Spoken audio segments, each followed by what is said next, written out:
যাতে আপনার কোনো খাটুনি না হয়, জাস্ট ফাইলে গমনপূর্বক একটু সময় লাগবে, হ্যাঁ, এই ফাইলে গিয়ে নিউ কিউরি, এই যে নিউ, সরি এখানেও না, সার্ভারে রাইট ক্লিক করে নিউ কিউরি, সার্ভার নোডে টপ নোডে রাইট ক্লিক করে নিউ কিউরি, এখানে জাস্ট পেস্ট করে দিবেন, অথবা এটা ডাবল ক্লিক করলে এটা ওপেন হয়ে যাইতো, সেক্ষেত্রেও আপনি ওটা পেস্ট করে বা ওপেন করে জাস্ট F5 চাপলে অথবা এক্সিকিউট দিলেই পুরো ডাটাবেসটা ক্রিয়েট হয়ে যাবে। ঠিক এইভাবে ডিবি সিআরএম, এখানে আমরা দেখতেছি অনেক টেবিল, এত টেবিল দেখে শুরুতেই মন খারাপ হয়ে যাওয়া স্বাভাবিক, তাই না? এবং অনেক টেবিলের কাজ আমরা কোনোভাবেই বুঝতেছি না। যদি ধরে নেই যে এই সিস্টেমটা সম্বন্ধে আমিও ওয়াকিবহাল না, আমি কিছুই জানি না, ঠিক আছে, তাহলে আমি কি করব, শুরুতে আলফাবেটিক অর্ডারে অথবা ডিসেন্ডিং অর্ডার, যেই অর্ডারে সাজানো থাক কিনা, আমি প্রথম টেবিলটায় রাইট ক্লিক করে ডিজাইনে যাব। ডিজাইনে গিয়ে আমি দেখব এই টেবিলের স্ট্রাকচার কি, জাস্ট আইডি আছে, নেম আছে, তার মানে এই টেবিলটা অন্য কোনো টেবিলের রেফারেন্স কি হিসেবে কাজ করবে, তাই না? এটা একটা রেফারেন্স টেবিল। তাহলে আমি খাতায় টুকে নেই যে ব্র্যান্ড টেবিল, এটা আমি ডিসকভার করছি, এটাতে জাস্ট আইডি নেম আছে, এটা আপাতত ইম্পর্টেন্ট কিছু না, এটা একটা রেফারেন্স টেবিল। ক্যাটাগরিতে আমি গিয়ে সেম দেখলাম, সিটিতেও সেম দেখলাম, কালারেও সেম দেখলাম, কিন্তু এখন পর্যন্ত আমি কিছু বুঝতেছি না কিসের কালার।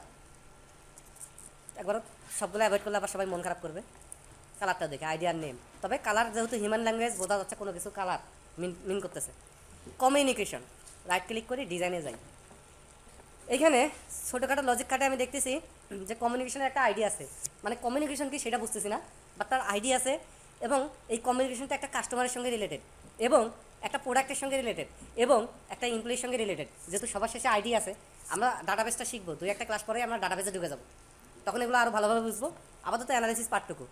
তাহলে কমিউনিকেশন হবে কাস্টমারের সাথে কোনো একটা প্রোডাক্টের পারপাসে। এখন ব্যাপারটা লজিক্যাল মনে হচ্ছে না? কেউ কথা বলে না।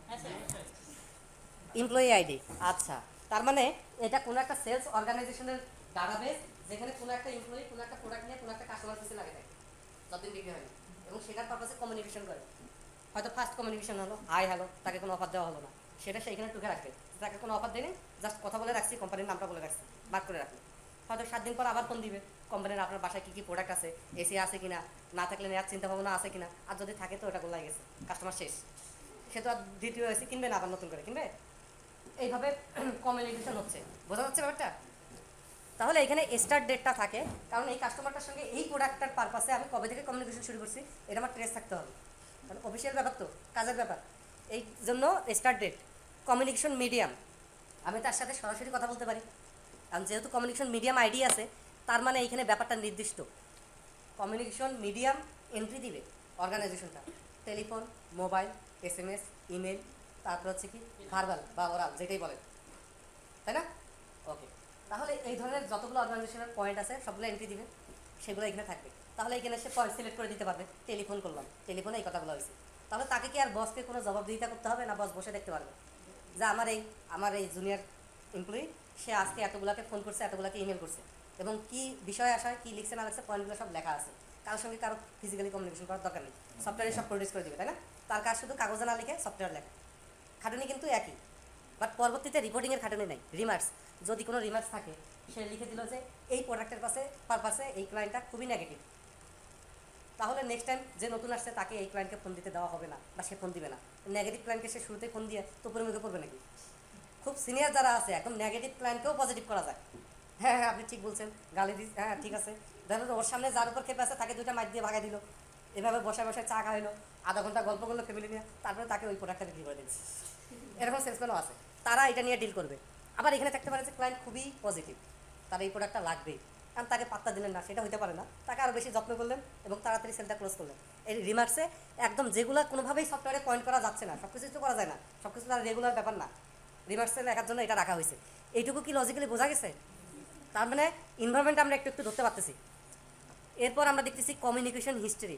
আচ্ছা, একটা কাস্টমারের পিছনে একই এমপ্লয়ি একটা প্রোডাক্ট নিয়ে একটা স্টার্ট ডেট, এই ডাটাগুলো তো একবার, কিন্তু ডে বাই ডে ওকে তো কল করবে, ইমেল করবে, SMS করবে, এগুলো তো হইতেই থাকবে, যার কারণে ওইটা আলাদা একটা টেবিলে নেওয়া হয়েছে কমিউনিকেশন হিস্ট্রি।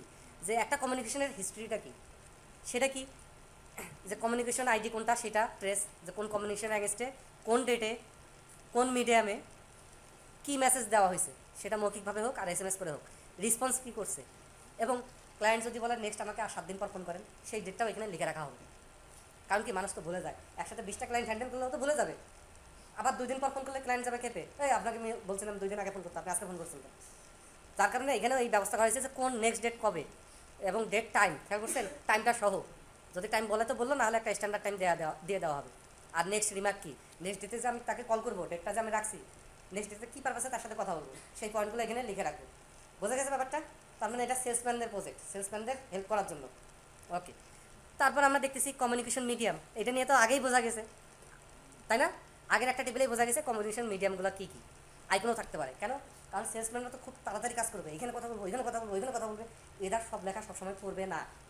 যার কারণে এখানে আইকন রাখা হয়েছে। টেলিফোনের ওইখানে যদি একটা টেলিফোনের আইকন থাকে, SMS-এর ওইখানে একটা যদি SMS-এর আইকন থাকে, ইমেলের সাথে যদি একটা ইমেলের আইকন থাকে, তাহলে সেই ছবিটা দেখে খুব তাড়াতাড়ি ক্লিক করতে পারবে না, অনেক ফাস্ট কাজ করতে পারবে।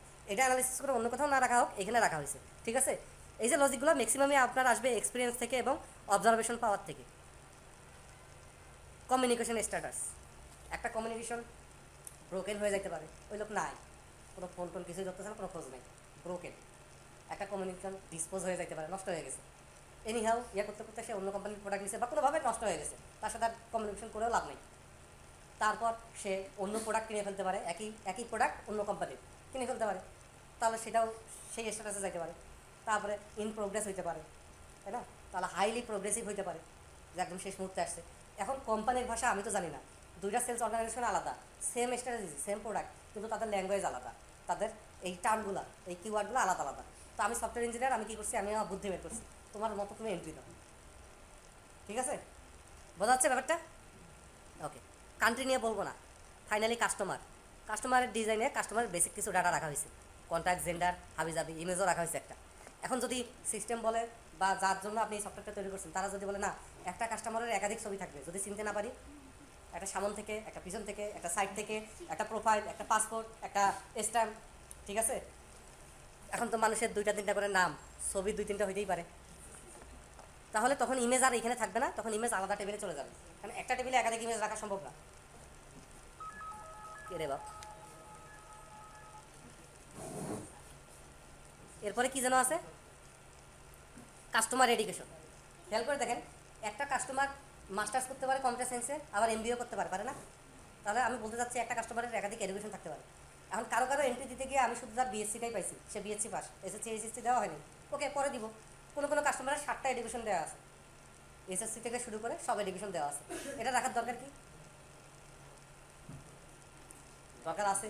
কার ব্যাকগ্রাউন্ড সায়েন্সে ছিল, পরবর্তীতে কী হয় হোক, SSC-তে কে সায়েন্স ছিল, তাদের জন্য আমি প্রোডাক্ট আনছি, বা আমার এই প্রোডাক্টে তারা ইন্টারেস্টেড হবে। SSC অথবা HSC যে কোনো একটা লেভেলে অ্যাটলিস্ট সায়েন্স থাকতে হবে, আদারওয়াইজ তাকে আমার ইমেল পাঠায় লাভ নেই, তখন আমার অ্যানালিসিস করতে কাজে লাগবে। এটা কিন্তু 2-4-5-10টা কাস্টমারের জন্য ডিজাইন করা না, 2-4-5-10 কোটি কাস্টমারের জন্য ডিজাইন করা। এত ইয়ার আপনি সফটওয়্যার ছাড়া পাবেন না। তো তখন আমি যখন দিব যে কোনো লাইফের যে কোনো এক সময়ে কম্পিউটার সায়েন্স ব্যাকগ্রাউন্ড থাকতে হবে, আবার এমনও সার্চ দিতে পারি SSC HSC দুটাতেই সায়েন্স ব্যাকগ্রাউন্ড থাকতে হবে, তাকেই শুধু আমি ইমেল পাঠাবো। যারা শুধু ইলেকট্রনিক্স ইঞ্জিনিয়ার, তারপর কম্পিউটার সায়েন্স, তারপর আর কি আছে এই related subject, physics, applied electronics, এই সাবজেক্টগুলোকে শুধু আমি ইমেল পাঠাবো।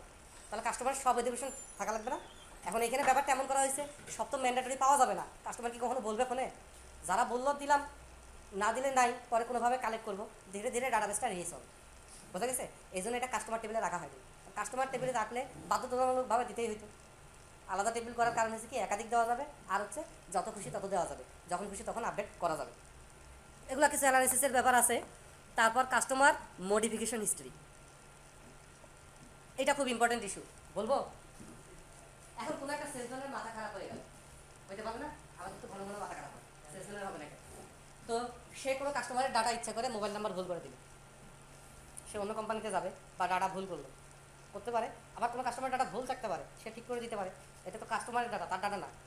সে কি একদম অথেন্টিক, সে যা বলছে তাই সত্য, জীবনে চেঞ্জ হবে না? তাহলে এটা অনেক কারণে চেঞ্জ হইতে পারে ডাটা। এখন ডাটা চেঞ্জ হলে আমার সমস্যা সফটওয়্যারে, বোঝা গেছে?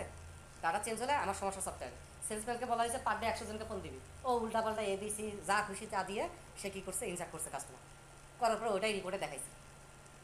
পরবর্তীতে কাস্টমার পাচ্ছে, ধীরে ধীরে সে আপডেট করে নিচ্ছে ভাই ব্রাদারের নাম, তারপরে যে ফ্লেক্সি লোডের দোকানে গিয়ে খাতা ফটোকপি করে নিয়ে আসতেছে।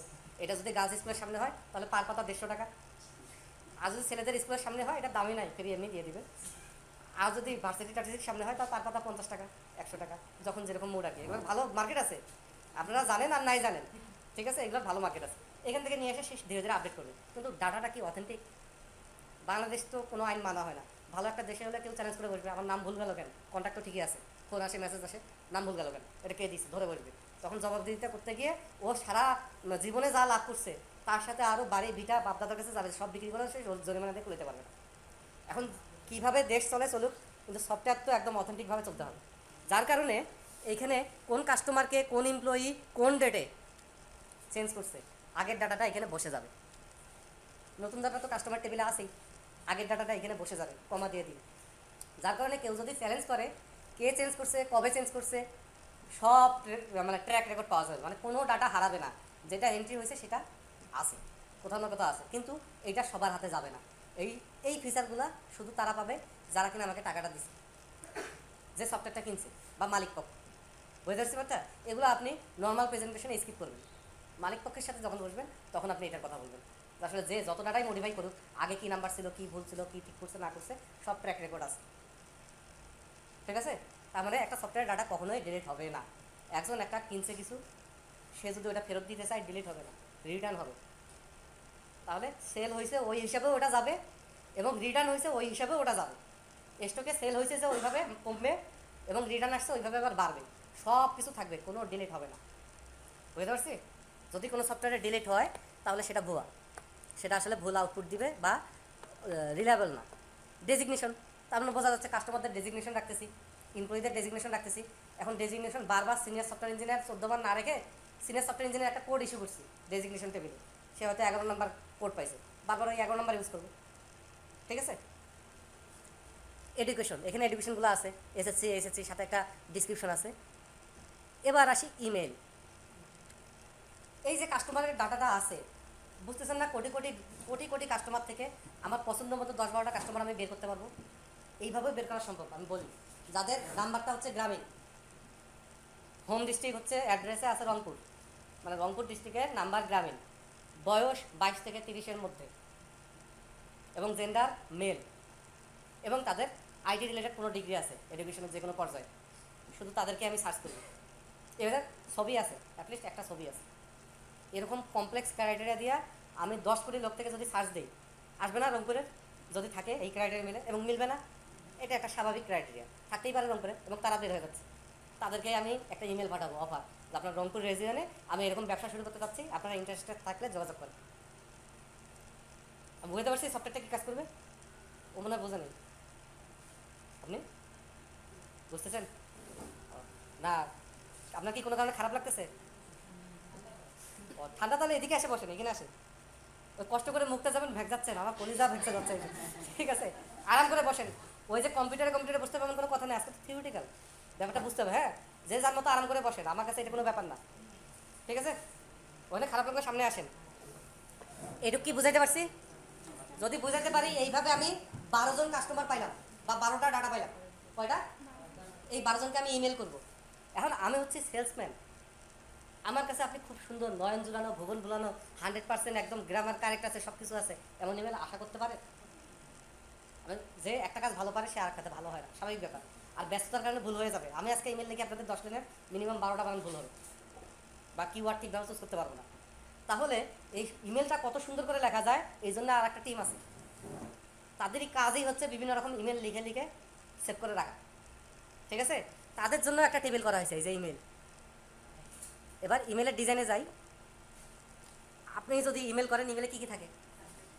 সাবজেক্ট থাকে, আর ইমেলের বডিটা কি সেটা থাকে। বডিটা নর্মাল প্লেন টেক্সট হতে পারে, অথবা HTML হতে পারে। এখন ইমেল আসে না ডিজাইন করা সুন্দর লাল নীল, ওগুলো HTML ইমেল। তাহলে সে ইমেলটা তৈরি করে করে সেভ করে রাখবে। এখন আমি সেলসম্যান, আমি যদি 12 জনকে খুঁজে বের করছি, এবার জাস্ট সেন্ড ইমেলে ক্লিক করবো। ক্লিক করলে আমার কাছে ইমেলের সার্চ বক্সটা চলে আসবে, ওখানে যে যে ইমেলগুলো আছে, আর সব ইমেল দেখার এখতিয়ারও আমার নাই, সেটা আলাদা ফিল্টারিংয়ের ব্যাপার। আমি তো লগ ইন করে ঢুকছি সফটওয়্যারে, আমার আইডি দিয়ে আমার লেভেল অনুযায়ী যে যে ইমেলগুলো পাবো ওটাই ফিল্টারিং হয়ে আসবে। সেখান থেকে কোন ইমেলটা পাঠাতে চাই টিক দিয়ে ওকে দিব। কারণ 12 জনের ইমেল 12 বছরে যাক আর 12 সেকেন্ডে যাক, আমার কি কেন ব্যাপারটা? ইমেল কয়টা গেল না গেল প্রোগ্রেসটা সফটওয়্যারের একপাশে দেখাবে। বোঝা যাচ্ছে সলিউশনটা? ওকে, তাহলে এই ইমেলগুলো গেলে এই ইমেলগুলো গেলে কার কাছে কখন ইমেল পৌঁছাইলো সেটার জন্য ইমেল হিস্ট্রি নামে একটা টেবিল করা হয়েছে, যাতে করে আমার সেলসম্যান ঠিকভাবে কাজ করতেছে কিনা আমি ট্রেস করতে পারি, সফটওয়্যারে বসেই তাকে কিছু জিজ্ঞেস না করি।